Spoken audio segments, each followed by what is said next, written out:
Hello everyone, I am Prabhake, working as Assistant Professor in the Department of Electronics and Communication Engineering, Sai Vidya Institute of Technology, Bengaluru. Today we'll discuss about the topic Direct Memory Access, which is one of the important topics in computer organization and architecture subject.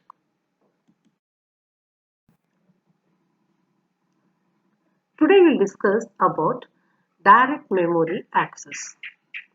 In order to transfer data between the processor and I/O devices, we use data transfer instructions. These instructions are executed only after the processor determines that the I/O device is ready for data transfer.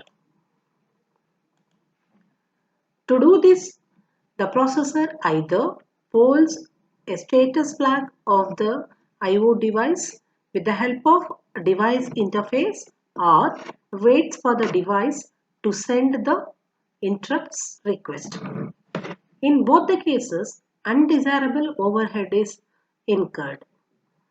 Along with polling of the status register, instructions are needed for incrementing the memory address and keeping the track of the count.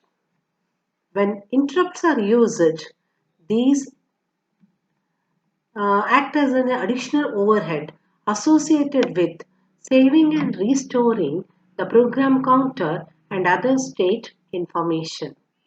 To transfer large block of data at high speed, DMA mechanism is used.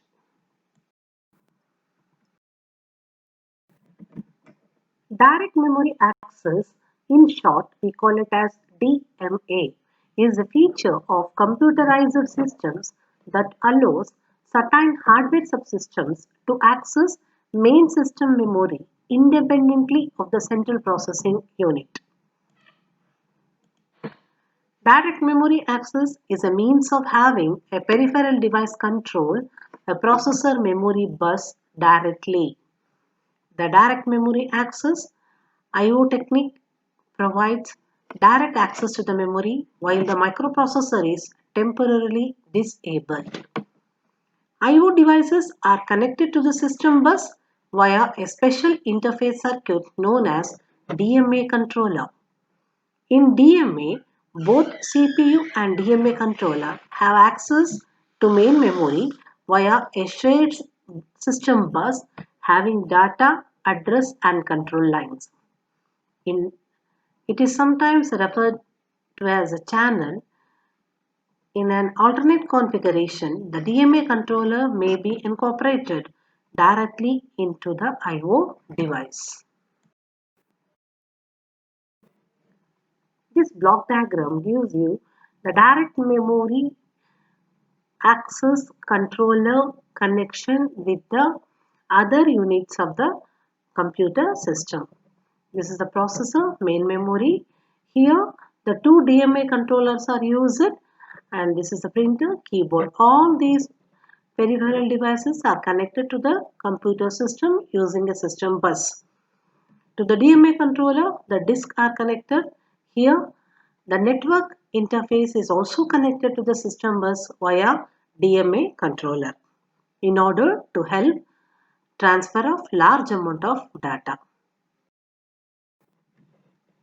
A special control unit is provided to allow transfer of block of data directly between an external device and the main memory of the processor without continuous intervention by the processor. This approach is called as direct memory access or DMA. DMA transfer are performed by a control unit that is a part of the I/O device interface and the circuit is known as DMA controller. The DMA controller performs the functions same as processor when accessing the main memory.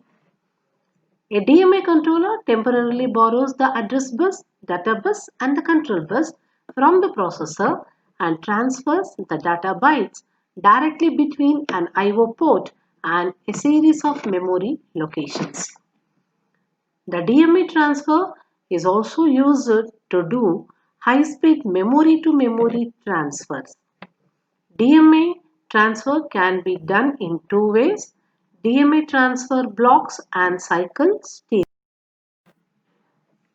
Although DMA controller can transfer data without intervention by the processor, its operation is under the control of program executed by the processor. To initiate the transfer of block of words, the processor sends the starting address, the number of words in the block, and the direction of the data transfer to the DMA controller. On receiving this information, the DMA controller proceeds to perform the requested operation. When the entire block has been transferred, the controller informs the processor by raising an interrupt signal. When DMA transfer is taking place, the program that requested the transfer cannot continue and the processor can be used to execute another program. After the DMA transfer is completed, the processor can return to the program that requested the transfer. Thank you.